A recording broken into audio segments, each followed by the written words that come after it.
நபியை நீங்கள் சொல்லுங்கள், அல்லாஹ்வுடைய ஃபதலையும் அல்லாஹ்வுடைய ரஹ்மத்தையும் கொண்டு அவர்கள் சந்தோஷமடையும். முஃபஸ்ஸிரீன்கள் சொல்கிறார்கள், ஃபதல் என்பது கல்வி ஞானம், ரஹ்மத் என்பது நபிகள் நாயகம் ஸல்லல்லாஹு அலைஹி வஸல்லம் அவர்கள். இந்த ரஹ்மத் நபிதா என்று சொன்னது யார் தெரியுமா?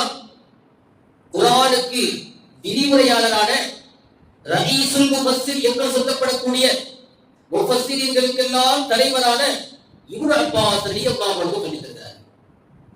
அந்த ரஹ்மத் நபி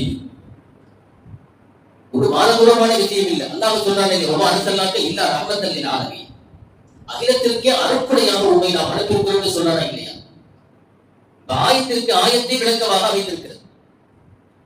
இந்த ரஹ்மத்தை நினைத்து நாம் சந்தோஷப்பட வேண்டும், பேச வேண்டும். நபிக்கு என்னென்ன சிறப்புகள் எல்லாம் இருக்கிறதோ எல்லாவற்றையும் பேச வேண்டும். நாம் பேசுவது மட்டும் இல்லாமல் நம்முடைய பிள்ளைகளுக்கும் சொல்லித்தர வேண்டும். உண்மையான நேசம் இருந்தால் நாம் நிச்சயமாக பேசுவோம்.